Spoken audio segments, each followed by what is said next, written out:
চুল পাকা মানুষ, দাড়ি পাকা মানুষ, বুড়া মানুষ আল্লাহর জান্নাতে যেতে পারবে না। ইয়া রাসূলুল্লাহ, ইয়া হাবিবাল্লাহ, আমি তো বুড়ো হয়ে গেছি, আপনার কথা সত্য, আমি তো জান্নাতে যেতে পারবো না।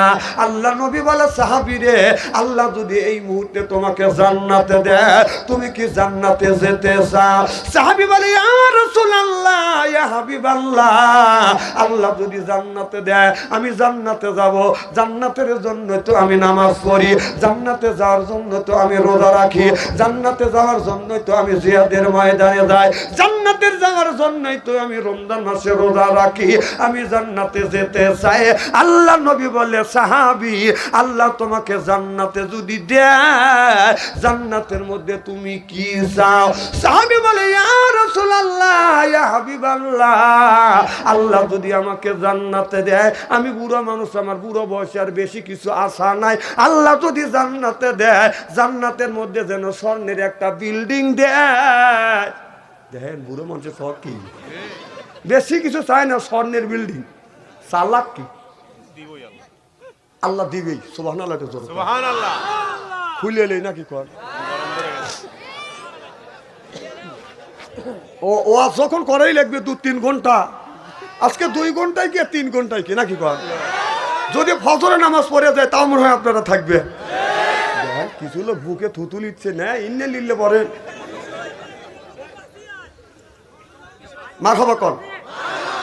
আমার ভাইরা, আমার আল্লাহ নবী বললেন, সাহাবী রে, আল্লাহ তোমাকে স্বর্ণের একটা বিল্ডিং দিবে, আর তুমি কি চাও? সাহাবী বলে, ইয়া রাসূলুল্লাহ, ইয়া হাবিবাল্লাহ, খালি বিল্ডিং দিলে তো হবে না, আমি ওই ঘরের মধ্যে আমি কোথায় যাই, আমি শোবার জন্য আল্লাহ যেন একটা হীরা কাঞ্চন মুক্ত দিয়ে যেন একটা খাট দেয়।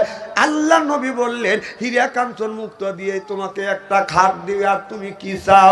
সাহাবী বলে, ইয়া রাসূলুল্লাহ, ইয়া হাবিবাল্লাহ, শুধু ঘর হলে আমার পেট ভরবে না, খাটে শুলে আমার পেট ভরবে না, আমার তো খাবার ক্ষুধা লাগবে, আমারও খাবার প্রয়োজন হবে। আল্লাহ নবী বলছে, ঠিকই বলছো, জান্নাতের মধ্যে মানুষ খাবে। সুবহানাল্লাহ। মধ্যে অনেক ফল আছে, ওই তো ফল বাদ দিয়ে অনেক ফল আছে, ওই ফলগুনি রাখিয়া কেন তুমি আঙ্গুর ফলের বাগান চাইলে? আল্লাহর কাছে তুমি কি পেয়ারা ফল চাইলে না? আপেল ফল আছে, এটাও কেন চাইলে না? ডালিম ফল আছে, এটাও কেন চাইলে না? তুমি কেন আঙ্গুর ফল চাইলে? সাহাবী বলে, ইয়া রাসূলুল্লাহ, ইয়া হাবিবাল্লাহ, আমার 32টা দাঁত, একটা দাঁতও নাই গো নবীজি, সব দাঁত গুনি আমার পড়ে গেছে। আল্লাহ যদি আপেল ফলের বাগান দেয়, পেয়ারা ফলের বাগান দেয়, আমি খাইতে পারবো না ও নবীজি। কারণ খাইতে পারবো না, আমার মুখের কোনো আপনার দাঁত নাই, খালি মাছলি আছে।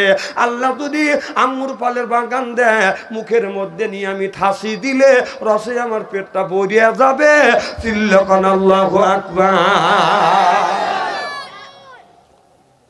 এই কথা যখন বললেন, এই কথা যখন বললেন, ও বাজান, আমি এই হাদিসটা পড়িয়া মনে মনে চিন্তা করলাম, এই বুড়া মানুষটা আঙ্গুর ফল খাবে না, কারণ তার দাঁত নাই। আমি একটু পরীক্ষা করে দেখি।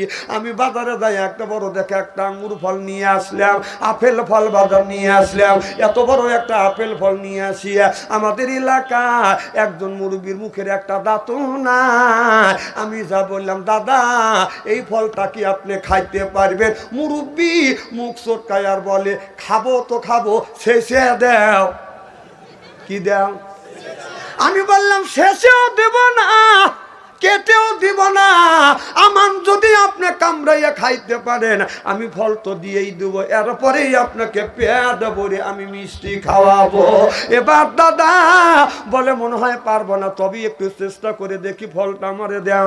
আমি দেখলাম দাদার হাতে যখন ফল দিলাম, এই দাদা ফলটা নিয়ে এরকম করে ঘুরোচ্ছে, কোন জায়গা বাদান কামড় দিবে, ঘুরাইতে ঘুরাইতে আমি দেখলাম দাদা এরকম করে কামড় দিছে, অমনি স্লিপ কেটে গেছে। এখন হাদিসের কথা বলতেছি, এরা হাসতেছে। গতকাল আগামীকাল কমিউনিটি বাচ্চা হাসায়, একে হাদিসের কথা বললাম, আপনারা হাসেন কেন? মানুষ রাস্তা দিয়ে হাইটে গেলে বৃষ্টি হলে যেমন স্লিপ কাটে, লোকটা যখন এইরকম করে কামড় দিছে, স্লিপ কাটে আইছে। আমি খালি দেখতেছি আর মনে মনে তওবা করতেছি, আল্লাহ তোমার হাদিসটা তো কোনোদিন মিথ্যা হবে না, আল্লাহ রসুলের হাদিস তো মিথ্যা হবে না। আল্লাহ আমি একটু যাচাই করবার জন্য আমি এই কাজটা করেছি। আল্লাহ নবী বললেন, সাহাবী আল্লাহ তোমাকে আঙ্গুর ফলের বাগান দিবে, তবে এই ঘরের মধ্যে যে তুমি থাকবে একা একা থাকলে কি তোমার হবে? ঘরের একটা বাদান আপনার সৌন্দর্য আছে, ঘরের সৌন্দর্য হলো বাদান সুন্দর বউ, চিল্লা কম ঠিক কিনে। আর আমাদের দেশের ছেলেরা এখন মা বাবার অনুমতি নিয়ে বিয়ে করে না, ওরা মোবাইলের মধ্যে প্রেম করে। ছেলের বাড়ি বরিশাল, ছেলের বাড়ি রংপুর, মেয়ের বাড়ি বরিশাল, চালাই শুধু বরকির পাল। মোবাইলের মধ্যে হয় বাদান প্রেম, হয় কথা, কোনোদিন হয় না দেখা। রাগ করে দুইজন চলে যায় বাদান ঢাকা, এরপরে হয়ে যায় বাদান দেখা, মনটা রয়ে গেছে বাদান থাকা। এরপরে কিনে আনে নাকের ফুল, মোল্লা দিয়ে করে কবুল, মাথা হলো লম্বা চুল, ওইটা হলো স্ত্রী, পরনে হলো লাল শাড়ি, ওইটা হলো স্ত্রী। করা যাবে না মারামারি, বলে গেল বাদশামিয়া আনসারি।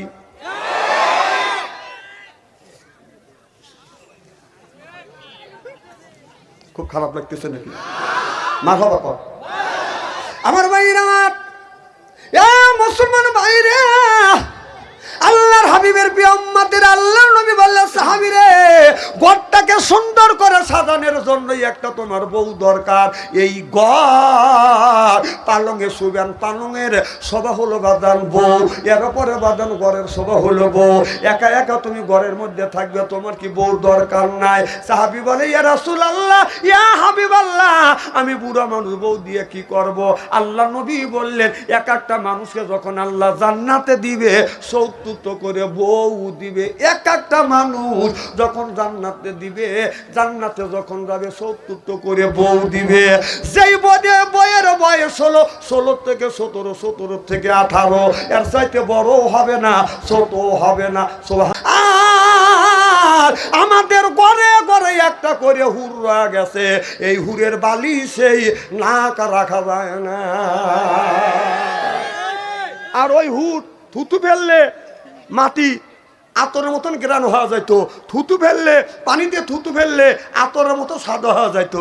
আর আমাদের গুণে যদি খায় একটু লেবরা আসে এই দিকে, কথা বল না, তাহলে ওটাও হুর এটাও হুর। আমার ভাইরা, আমার ওই হুর এক একটা পুরুষকে 70টা করে হুর দিবে। এত সুন্দর চেহারা, এই হুর 70 পর্দা কাপড় পরবে, 70 পর্দা কাপড় বাদান রূপ যৌবন ডাকতে পারবে না।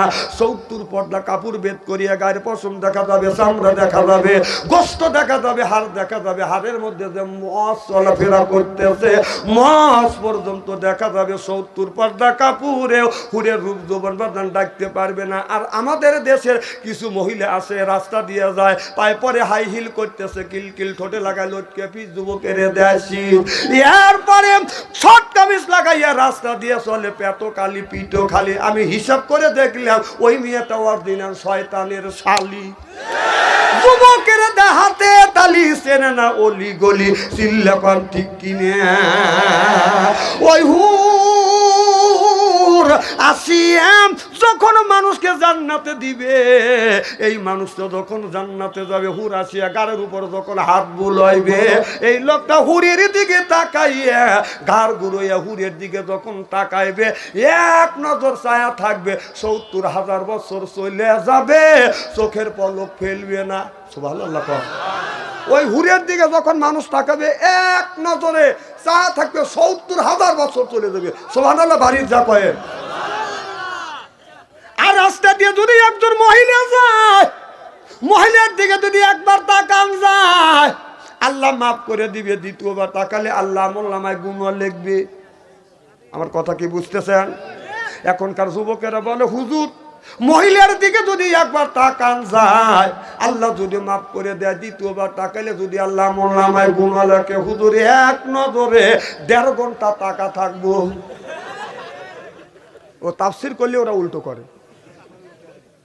আমারে বলে, হুজুর মাহফিলে গেলে বক্তৃতা দেন, মহিলার দিকে তাকান যাবে না। মসজিদে গেলে হুজুরও বয়ান দেয়, মহিলার দিকে তাকান যাবে না। হুজুর রাস্তা দিয়ে যদি হাঁটা যায়, কারণ আপনার ডানে তাকালে মহিলা, বামে তাকালে মহিলা, সামনে তাকালে মহিলা, পিছনে তাকালে হলো মহিলা।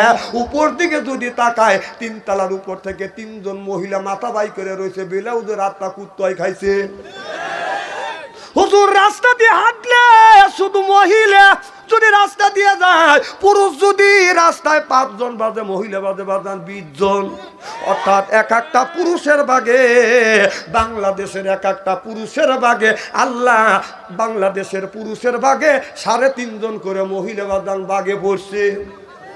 মাথা পড়ছি, প্রত্যেক মাথায় 3.5 জন করে মহিলা। এই জন্য আমি বলি, আমি যদি এই দেশের কোনোদিন যদি প্রেসিডেন্ট হই, তাহলে আল্লাহ যখন বলছে, আল্লাহ বিয়ের কথা 2 থেকে শুরু করছে, 2 খান করো, 3 খান করো, 4 খান করো, না পারলে একটালেই সন্তুষ্ট থাকো। সুবহানাল্লাহ, এটা জোরে কর।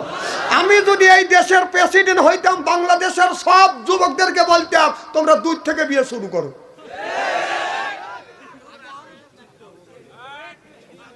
না, কথাগুলি শুনেলেন? কথা কি আমার কথা বলতেছি নাকি? এখানে আলেম ওলামা আছে, আল্লাহ 2 থেকে শুরু করছে, আল্লাহ আগে বলছে 2টে বিয়ে করো, 3টে করো, 4টে করো, না পারলে একটা নিয়েই সন্তুষ্ট থাকো। কথা কার? এজন্য আল্লাহর আইন যদি আমি দেশে যদি কোনোদিন প্রধানমন্ত্রী হই, এই আইন বাস্তবায়ন করে ছাড়বো। তবে আমি জানি আমি জীবনে প্রধানমন্ত্রী হতে পারবো না।